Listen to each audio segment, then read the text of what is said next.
Let's get with it. How do you start on this one, man? We got to come on. We jumping out here. Not like you say. How do we start? How do you begin on this fight? Like, how do you as LT was there? I had a long monologue about this fight before the fight. I went on I said 10-minute, verbal jousting of how Joshua is killing his legacy with these sideshows. It's not a Dubois is not a sideshow. I'm sorry. Absolutely. Yeah. Can we hold on a second? He was the belt holder. Yeah, he was the belt holder. He was the champion. Joshua was actually the challenger. So it's like this was the path. Yeah. Now that in retrospect, when we look back at it, I was wrong. I felt like, just as an eager fan, first of all, I'm a boxing fan before anything. I wanted to see this Fury fight before both of them turned 38 years old, and they don't have that energy in their tank, But again, boxing will remind you that it's a dangerous sport. Styles dictate fights, and I was rudely awakened from round one. I don't know about you fellas. I didn't think any other direction than how it went in round 5. Man, first off, hold on, let me ask this, because I was curious as to me and Cam seen the same thing. I'm curious as to what does AJ usually fight at these days? Right. And I thought he came in a little heavy. I feel like he was coming. Well, I feel like Ngannou he was a little heavier, but I think he was trying to match the size. But other than that, I really feel like he had been coming in the 240 range, and I believe he was 250 plus coming into this fight. And so history repeat itself, because we seen how he came in against Ruiz. You know what I'm saying? Right, and that was some years back. So he corrected it, but he was also even before that. Like, we seen him as a Adonis. He slimmed down, like stopped hitting the weights as heavy, and had more of a slim physique for his stature. You know what I'm saying?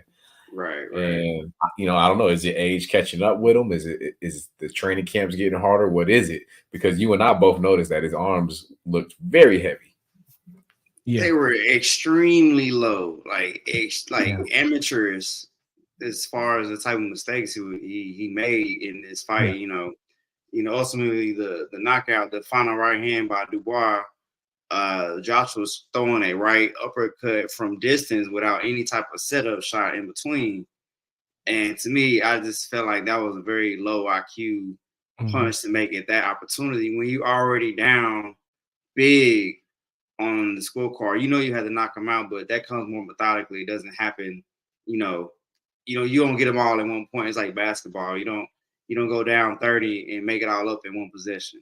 You gotta chop that tree down, which I felt like he obviously has the power to do so, but it just let me know, like, it's coming in, like, his body language, the punch selection, what he was doing with his hands.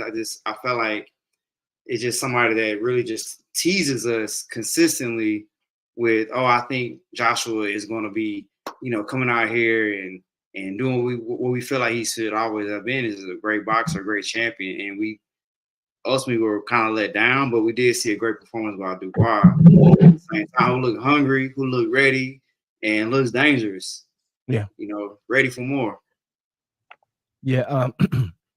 That the old saying, styles make fights. It's a very repeated statement, and sometimes true it becomes just a word that is used, but it's facts. From round one, I could see Joshua struggling to find his range with Dubois, and failing to find his range, and Dubois looking very busy. Those hooks were just connecting. He was like Jodeci in the singing. He was hooking it out, man, doing them hooks, man. It was crazy. And Joshua was just not finding his range. When he was trying to find his range, he was missing his punches. It looked like Dubois, like you guys talked about his weight or his reaction, looked like Dubois was just a fraction of a second faster. And the uppercuts, Joshua has a devastating uppercut. Those were just missing Dubois. And how engaging Dubois was with the inside fighting and just, I think he knocked him down in the first too. Had him on his knee. Yeah. Just some. It was at the end of the first. Yeah, end of the first. Closing moments of the round. Around 3 or 4 times. Like, it looked like either he was hurt in the first round, and that kind of put him in defense mode, or just natural instinct, like, hey, survive, because he was not the typical Joshua who's methodic, who knows how to fight a fighter, and Dubois did expose technical insufficiencies that Joshua has, and Strap, he was damaged good from the gate. Like, it's the old Mike Tyson saying, everybody has a plan until they get punched in the mouth. Right. And he got caught in the first round. And so then it's the whole second round is, can he regain his legs? Can he survive? Right. Survive the round. And so there's instances where he's trying to grapple and grab, and he's getting caught trying to come in there. And so everything that we expected coming into it was straight out the window from the opening round. He never recovered from the initial shot, which makes you question, like, he's been down several times in his career. And we talked about on previous episodes, like, these guys sometimes get old overnight. And I feel like I've kind of bought into some of the fool's gold from his previous 4 fights, which ultimately had no implications on the rankings in the heavyweight division. And he looked good against those opponents, but as soon as he was touched in this one, it was immediately, we all saw it. We were like, oh, this don't look good for Joshua. Yeah. That's what it was. On the turnaround, can we give Dubois his flowers now for absolutely? He's knocked down. He put Joshua on his butt, and I really feel like that body shot against Usyk landed. That shot landed flush and clean to the body. Yeah. But in the fifth round, go ahead. He's showing you, but no. He's showing you that he belongs to be there. He's dangerous, and he's not going anywhere. He looked very determined, looked very strong, and his conditioning looked amazing. Yeah. Let's compare them real quick.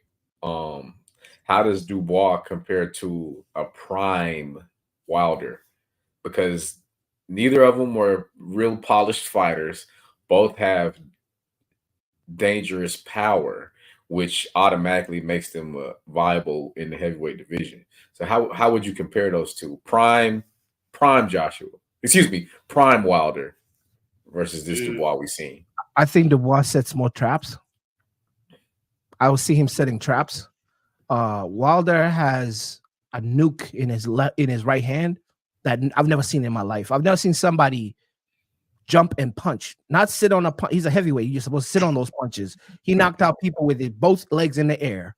That's just power that is undescribable. You'll never see anything like Wilder because it wasn't tactical. It wasn't technique. It was just somebody that just has some equalizer on his right hand. And he learned how to set up people and set traps to get you to where you could land flush, but he grazed people and knocked them out. Remember, I don't think Dubois is similar to that fighter. Dubois is more, what's the word here? He's more of a methodic. He doesn't. They both don't use the jab. Now that Wilder works with Malik Scott, he uses the jab more. But in the past, Wilder never worked the jab. Right. I would say still. I mean, he still doesn't. But what we see Dubois he's a boxer puncher. He doesn't. A fighter from the UK is very a classic style. You're just going to have to beat this guy and be better than him because he has an engine. He has the size. He has the strength to impose his will a little bit. So compare those two fighters. I would take Dubois being able to maybe withstand a right hand, maybe just a little bit. We're talking about prime. We're talking about Mark Braylon Wilder, not Malik Scott Wilder. Look, I'm just talking comparing them stylistically because, like you pointed out, like right. Yeah, neither one of them going to give you any jab work. You know what I'm saying? Look, the first time we've seen Dubois really consistently with the jab, he snapping Joshua's head back yesterday. And I'm like, oh, this is not look good. I mean, did you think he got something? did you think in the 5th round? What did you think when Joshua put on that his last hurrah?